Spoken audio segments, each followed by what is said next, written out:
Halo semuanya, balik lagi sama gua Ori di channel gua Ori. Gimana? Masih semangat puasanya? Masih lah ya, meskipun kita menahan lapar, tapi kita harus tetap semangat di bulan ini. Jangan ngeluh-ngeluh. Oke, jadi hari ini gua bakal ngebahas film yang berjudul Kodrat. Film ini adalah film horor religi asal Indonesia. Dan waktu gua tonton filmnya, gak nyangka sih bakal sekeren ini filmnya. Jadi buat kalian yang belum nonton filmnya, gua saranin kalian nonton filmnya dulu, baru balik lagi ke sini. Dan kalau udah, mari kita bahas filmnya. Di awal film, kita diperlihatkan seorang ustadz yang sedang berusaha mengobati anaknya yang sedang kerasukan. Ia bernama Alif Al-Fatonah. Ustadz Kodrat membacakan segala doa-doa agar anaknya bisa diselamatkan. Namun, iblis yang bernama Aswala itu semakin ganas saat dibacakan ayat-ayat suci. Ustadz pun terlempar dan seketika Alif pun melayang di udara. Dan iblis Aswala itu mengatakan bahwa Ustadz Kodrat akan dibuat menderita sepanjang hidupnya. Dan akhirnya iblis itu mematahkan leher Alif dan Alif pun meninggal. Kodrat pun berteriak histeris saat melihat anaknya meninggal di depan matanya. Dan film pun dimulai. Diperlihatkan sekarang Ustadz Kodrat yang sudah dimasukkan ke sel tahanan karena dakwaan yang belum jelas. Kemungkinan besar Ustadz Kodrat ini dituduh melakukan pembunuhan kepada anaknya sendiri. Pagi itu di sel tahanan diperlihatkan seorang yang baru selesai melaksanakan sholat subuh di belakang Kodrat. Dia mengajak Kodrat untuk melaksanakan sholat agar diberikan jalan keluar dari segala permasalahan. Namun, Kodrat terlihat begitu putus asa atas semua kejadian yang telah menimpanya. Kodrat hilang arah. Dia tidak mau melaksanakan sholat 5 waktu dan hanya menatap foto anak dan istrinya saat mereka masih bersama. Dan tidak lama setelah itu, seorang penjaga memasuki sel Kodrat dan menyeret Kodrat ke sebuah ruangan yang kosong. Ternyata penjaga itu telah dirasuki oleh iblis Aswala. Iblis itu masih belum puas dan akhirnya Kodrat pun digantung oleh penjaga yang kerasukan itu. Tapi untungnya penjaga yang lain sampai di ruangan itu dan membantu Kodrat melepaskan ikatannya. Tapi sayangnya sudah terlambat. Nyawa Kodrat pun tidak tertolong. Dan tiba-tiba Kodrat pun tersadar di padang pasir yang sangat sepi dan sangat panas. Dan ia mendengar suara anak laki-laki yang sedang mengumandangkan azan. Terlihat Kodrat pun kebingungan dan akhirnya ia memutuskan untuk tayamum dan melaksanakan sholat. Tidak lama, Kodrat pun bangun dari kematiannya. Ya, Kodrat telah mati suri guys. Kodrat masih diberi kesempatan kedua. Dan karena Kodrat berkelakuan baik selama di penjara, akhirnya ia bebas lebih cepat dari yang seharusnya. Ia langsung pulang ke pesantrennya yang bernama Pesantren Kahuripan. Ia menaiki bis umum dan tertidur di sana. Saat di perjalanan, Kodrat terbangun oleh suara tangisan anak kecil yang sedang duduk di pangkuan ibunya. Lalu ia membaca doa agar makhluk yang mengganggu anak kecil itu tidak mengganggunya lagi. Hingga saat Kodrat turun dari bis, makhluk itu masih saja mengganggu anak kecil itu. Sesampainya di desa Kober, Kodrat melihat desa itu sangat memprihatinkan. Gagal panen, air yang kumuh, dan orang-orang yang terserang penyakit. Kodrat pun menemukan papan yang bertuliskan, tanah ini milik pesantren Kahuripan, penduduk dilarang masuk. Kodrat kembali berjalan sampai menemukan rumah yang sedang mengadakan yasinan, dibarengi dengan suara teriakan perempuan yang sedang kerasukan. Tangan Kodrat bergetar seolah teringat akan masa lalunya. Ya, ia masih trauma guys. Sehingga ia enggan membantu dan lebih memilih meninggalkan tempat itu. Saat Kodrat kembali berjalan, Kodrat pun berpapasan dengan beberapa ibu-ibu dan salah satu dari mereka bernama Yasmin. Mereka sedang menuju ke rumah yang sedang terjadi kerasukan itu dan ternyata anak yang kerasukan itu bernama Jihan. Jihan dikendalikan oleh iblis Aswala dan iblis itu pun membentur-benturkan kepala Jihan ke kayu pasungnya. di depan orang-orang hingga akhirnya Jihan pun meninggal. Ngeri banget sih guys di sini. Di sisi lain, Ustadz Kodrat pun sampai di pesantren Kahuripan, tempat dia dulu menuntut ilmu. Terlihat sudah tidak ada lagi santri yang mengaji di situ, hanya ada sekelompok orang yang sedang berlatih bela diri. Tak lama, Ustadz Jafar pun muncul dan menyambut Ustadz Kodrat dengan hangat. Ustadz Jafar adalah teman Ustadz Kodrat saat masih menuntut ilmu di pesantren ini, dan sekarang mereka berdua sudah menjadi ahli ruqyah di desa ini. Sebagai Ustadz di Pondok Kahuripan, Kodrat menyadari banyak hal yang berubah dari pesantren itu. Ia pun menemui gurunya, Kiai Rohim, yang jatuh sakit sejak Ustadz Kodrat di penjara. Saat itu banyak hal yang terjadi, salah satunya adalah sakitnya Kiai Rohim yang hanya berbaring lemah di atas kasur. Adegan berpindah ke sisi lain. Di sana Yasmin sedang menemui anaknya yang bernama Alif Amri, dan dia menyuruhnya untuk segera tidur karena waktu sudah sangat malam. Tapi bocah itu malah kelihatan marah dan masuk ke ruangannya sambil berkata, "Aku mau main sama ayah saja." Karena terdengar suara ngobrol dari kamar Alif, Yasmin pun kepo dan melihat ke kamar anaknya itu.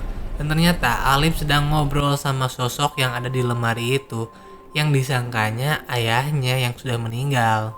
Kakak Alif pun yang bernama Asya baru pulang nih guys. Ia pun menghampiri meja makan dan langsung makan. Pada saat Asya makan, Yasmin bercerita tentang kematian Jihan di depan matanya. Karena Asya orang yang tidak percaya hal yang gaib, dia pun mengoceh karena temannya Jihan gak dibawa ke rumah sakit, malah dibaca-bacain katanya. Dan tiba-tiba ada suara jeritan dari kamar Alif. Mereka berdua pun segera mendatangi Alif. Dan pas mereka membuka pintu, kursi roda Alif terlempar ke arah pintu. Dan saat didatangi, bocah itu lagi tengkurap di lantai dan kepalanya di lemari. Kelakuan bocil emang random banget guys. Mereka pun membawa Alif ke atas kasurnya dan lemari itu dipindahkan ke gudang. Karena Yasmin sudah puyeng lihat anaknya ngobrol sama lemari. Keesokan harinya, Alif terlihat kesal karena lemarinya dipindahkan ke gudang. Sampai-sampai makanan yang dipegang ibunya pun ditumpahkan sama si bocah ini. Malam pun tiba dan di malam itu angin pun berhembus sangat kencang. Dan terlihat Yasmin dan Asya sedang mencari Alif yang tiba-tiba menghilang. Dan saat mereka mencari Alif ke gudang, mereka pun akhirnya menemukan Alif lagi ngobrol dengan sosok yang ada di lemari itu, yang dipercayanya dia adalah ayahnya. Ibunya pun meyakinkan anaknya kalau ayahnya sudah meninggal. Mendengar hal itu, Alif tiba-tiba murka dan berkata bahwa ayah belum mati dengan suara yang berat. Dan saat ibunya mendekat, tiba-tiba ia diserang oleh Alif yang telah dirasuki iblis Aswala dan hampir saja melukainya. Beruntung, Yasmin berhasil melarikan diri dan langsung mengunci pintunya, meninggalkan Alif sendiri di gudang itu. Yasmin pun langsung pergi ke pesantren Kahuripan dan langsung mencari Ustadz Jafar. Tetapi karena Ustadz Jafar sedang tidak ada, Yasmin pun meminta Kodrat saja untuk meruqyah anaknya. Pada awalnya Ustadz Kodrat ini tidak mau, tetapi dia berusaha menghilangkan traumanya karena Kodrat ingin menyelamatkan anak itu. Ditambah lagi nama anak itu sama dengan nama mendiang anaknya dulu, yaitu Alif. Oleh karena itu, Ustadz Kodrat pun bersedia membantu Yasmin. Mereka pun langsung bergegas menemui Alif di gudang itu. Sampainya di gudang, mereka melihat Asya yang sedang terkena genjutsu, hingga membuatnya melukai tangannya sendiri. Untungnya, Kodrat datang di waktu yang tepat dan langsung melawan iblis Aswala. Sebut namamu! Terlihat Alif dengan lincahnya menyerang Ustadz Kodrat. Namun pada akhirnya Aswala berhasil dikeluarkan dari tubuh Alif. Karena tugasnya sudah selesai, Ustadz Kodrat pun pamit pulang menuju pondok. Di tengah perjalanan, Kodrat dihadang oleh seekor anjing hitam yang merupakan perwujudan dari iblis Aswala.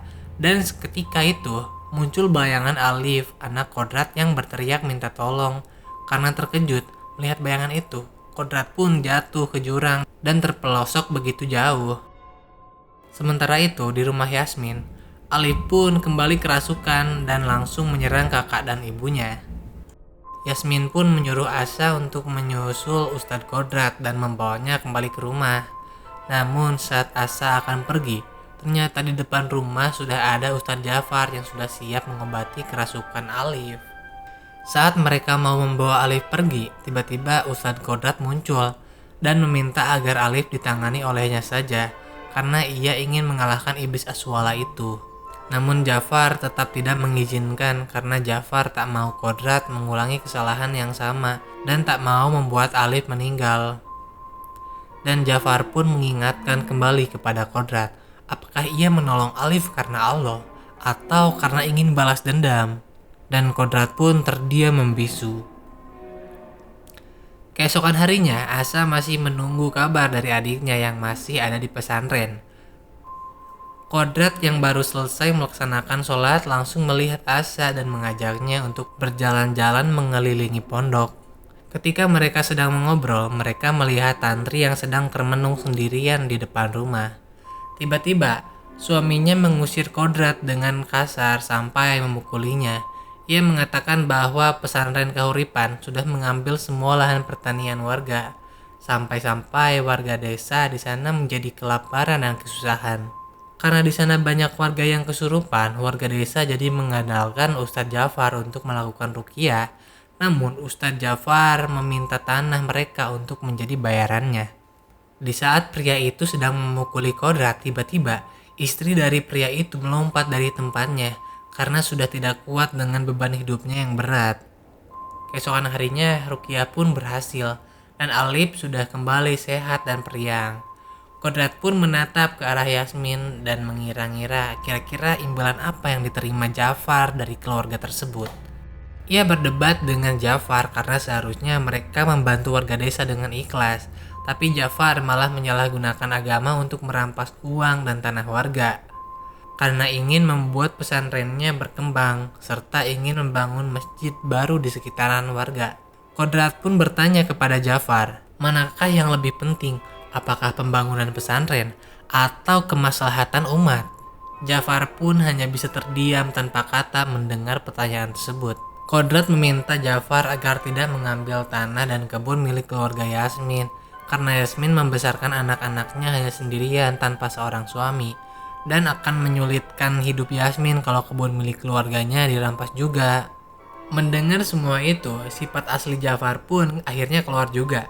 Ia menyuruh Kodrat agar meninggalkan pesantren ini demi kerakusannya.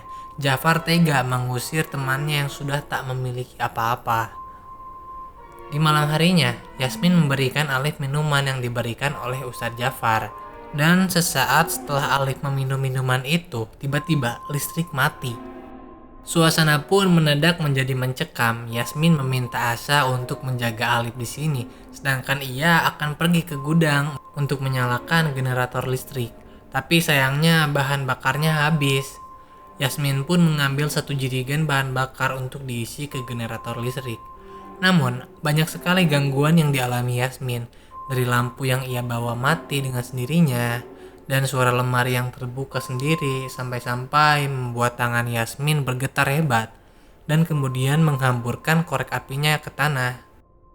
Dan saat Yasmin menyalakan kembali koreknya, tiba-tiba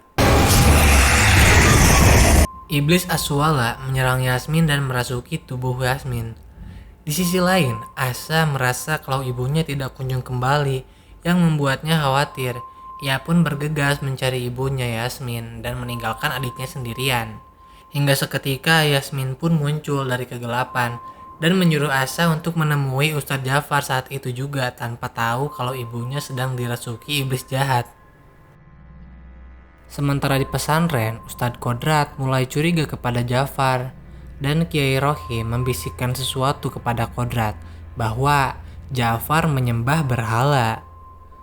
Tidak lama, datanglah pria yang menyuruh Kodrat segera pergi dari pesantren. Dan saat Kodrat dibawa keluar, ia menanyakan di mana Jafar. Dan tiba-tiba terjadilah baku hantam antara Kodrat dan santri-santri lainnya. Kodrat mengeluarkan ilmu bela dirinya yang dengan mudahnya melumpuhkan lawan-lawannya. Kodrat pun berlari ke pondok Ustadz Jafar dan mencarinya di rumahnya. Samar-samar, Kodrat mendengar sesuatu di balik pintu rahasia. Saat Kodrat memasuki pintu itu, Kodrat memergoki Ustadz Jafar yang sedang melakukan ritual sesat. Ternyata terungkaplah Ustadz Jafar yang menjadi dalang dari semua ini. Ia menyembah iblis Aswala yang selama ini meneror warga di sana dan mencoba untuk menyingkirkan Kodrat. Ya, Jafarlah yang sudah membuat Ustadz Kodrat kehilangan anaknya dan mencoba meruntuhkan imannya. Kodrat pun melawan Ustadz Jafar dan terjadilah baku hantam yang sangat epic. Hingga akhirnya Kodrat ditendang di bagian kepalanya yang membuatnya kelelahan. Dan saat Kodrat merasa kelelahan, Jafar menyuruh Kodrat agar mengikuti iblis Aswala dengan meminum darah yang ia bawa. Dan jelas saja Kodrat menolak dan menampar darah itu sebagai wujud penolakan kerasnya. Kodrat pun bangkit dan melawan Jafar kembali.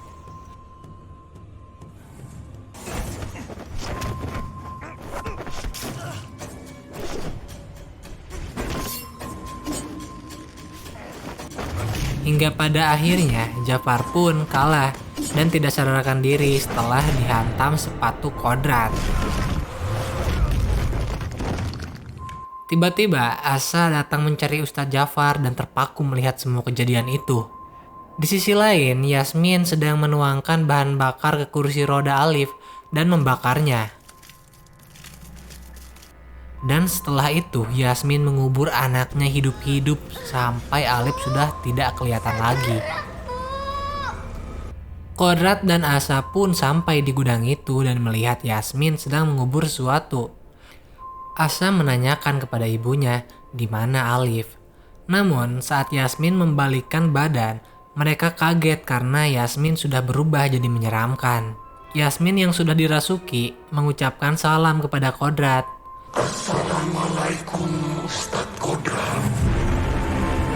Ustadz Kodrat pun bertanya di mana Alif. Iblis Aswala pun menjawab, Alif yang mana? Yang dulu aku patahkan lehernya? Atau Alif yang baru saja aku kubur hidup-hidup? Mendengar itu, mereka pun mengetahui bahwa yang tadi ia kubur itu adalah Alif. Ustadz Kodrat pun bersiap-siap akan melawan Iblis Aswala. Dan baku hantam antara manusia dan iblis pun dimulai. Ustadz Kodrat menggunakan tasbih dan akan mengeluarkan iblis itu dari tubuh Yasmin. Saat Ustadz Kodrat melakukan ruqyah kepada Yasmin dengan membacakan doa, karena ada kesempatan, Asa pun langsung bergegas menyelamatkan Alif. Dan tak disangka iblis itu pun malah melanjutkan bacaan doa yang terpotong dan menggoda keimanan Kodrat yang semakin melemah. Kodrat kembali bersuci dengan debu. Namun sayangnya lemari menghantam tubuhnya sangat keras dan iblis itu pun menghilang entah kemana. Tiba-tiba ada tetesan dari atas Kodrat dan ternyata Yasmin sedang menempel di langit-langit dan langsung lompat ke arah Ustadz Kodrat. Iblis itu menaiki Kodrat sambil mencekiknya. Saat Ustadz Kodrat sudah kelelahan, Asa pun mencoba membantunya, tapi saat ia mau memukul iblis itu, Yasmin kembali ke wujud aslinya dan tiba-tiba Kodrat pun bangkit lagi dan langsung melanjutkan meruqyah Yasmin. Dan saat iblis itu mencekik Kodrat, tiba-tiba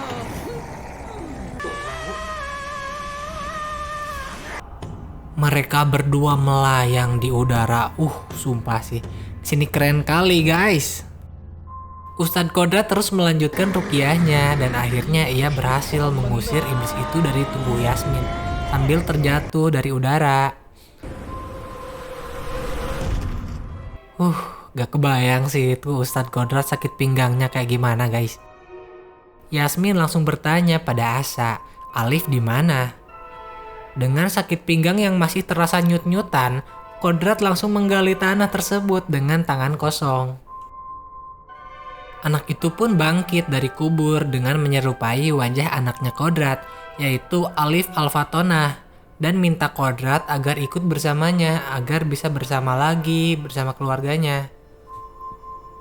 Kodrat sangat sadar betul anaknya sudah meninggal, namun karena Ustadz Kodrat sangat merindukan anaknya, ia pun memeluk Alif dengan erat. Melihat hal itu, Yasmin dan Asa pun membantu Ustadz Kodrat membacakan doa karena tahu iblis itu sedang menggoda keimanan Ustadz Kodrat. Alif pun melepaskan pelukan ayahnya, dan Alif berubah menjadi menyeramkan. Ustadz Kodrat kembali meruqyah anak itu dengan dibantu Yasmin dan Asa yang membacakan doa di belakangnya, dan akhirnya Alif pun bisa terselamatkan.